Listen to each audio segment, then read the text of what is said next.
Amendment 220, Baroness Fookes. My Lord, I beg to move the amendment standing in my name, and in doing so, I declare non-financial interests as set out in the register. I am delighted to be supported in this amendment by my noble friend Baroness Hodgson Happinger, by the noble Lord Granville of Uxbridge, and the noble Lady Baroness Jones of Moulscombe. It is a perfectly straightforward amendment. I seek to ban the exports of farmed animals for slaughter and fattening. It does exclude a ban on trade between the Northern Ireland and the EU. That is simply because there is the withdrawal agreement between the UK and the EU, which makes it difficult to do otherwise. There is also a set of suitable penalties for people who do not abide by the ban. My Lords, I have a very strong sense of déjà vu, because I remember as a youngish MP in the 70s and into the 80s, drawing attention to the scandal of animals being exported live for slaughter and further fattening. In particular, I recall the time in 1973 when we were debating whether a temporary ban on the export of these animals should be extended or withdrawn. I was angry with the minister because I thought he was vacillating and weak in his approach.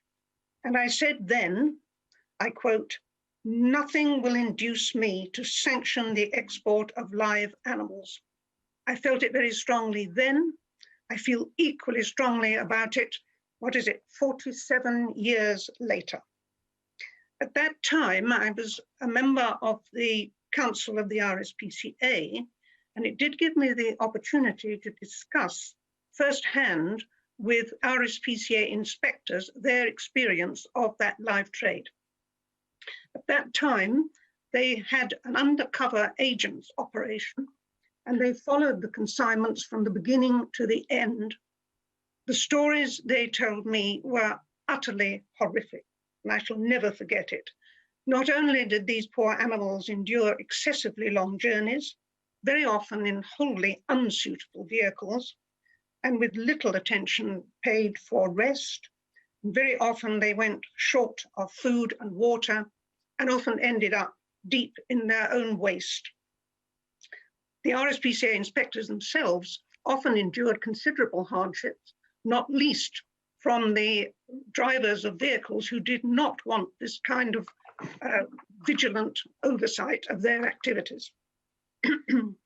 I fear still that there is great suffering endured by animals in the present day.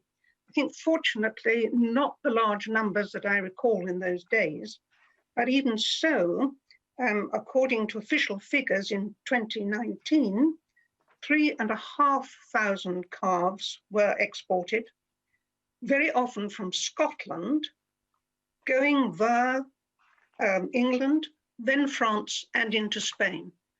Now, that would be bad enough for mature animals, but for very young animals, totally unsuited to such journeys, I find that totally unacceptable. Worse still, if they stay there for further fattening, they are likely to be put in conditions which in this country would frankly be illegal. Sheep, far more sheep go. In 2019, 31,000 odd went on quite long journeys to the continent and even as far as Bulgaria. Again, the conditions at their destination would probably be far from satisfactory, and we don't even know whether some of them might be destined for slaughter without pre-stunning. It is said, of course, that we have European Union regulations, but frankly, they're wholly inadequate. They do allow for a maximum journey time, but after 24 hours, the whole miserable cycle can begin again, so that's scarcely adequate. Worse still, the European Commission in 2011 admitted that the enforcement of these regulations was a major problem. In other words, nobody was doing anything much at all. So we cannot rely even on that as a minimal amount of welfare for our animals going abroad. My amendment does not, of course, deal with the question of the travel of animals within the United Kingdom. And of course, this has been the subject of previous discussions in this bill. I strongly agree with the British Veterinary Association, which says that animals should be slaughtered as near the place where they were reared as possible. That is certainly the gold standard, and I hope that we can work towards that with a will. There has in fact been some disturbing information sent to me only yesterday about animals not in a very good condition even before they left our shores. I want to look into this further, but if I find that there is a real problem, then I shall be wanting to take this to the ministers apart from the passage of this bill. I feel, my lords, that I should be kicking at a door that's already pretty well open. In 2019, the manifesto of the Conservative Party, now government, indicated that it wanted to end what they described as the cruel treatment of animals having to go abroad. And they also said they wished to end the excessive journeys suffered by many animals. I gather that the Prime Minister endorsed this approach during questions on the 10th of June this year. And interestingly, the father of the Prime Minister and the Prime Minister's fiancée are patrons of the Conservative Animal Welfare Foundation. And one of the key aspects of that foundation is the requirement that the animal exports should be stopped.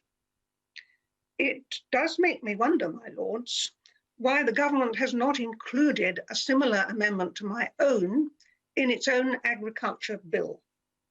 I look forward with great interest to the contributions of other members in this debate, and in particular, my noble friend's reply. Meantime, I beg to move.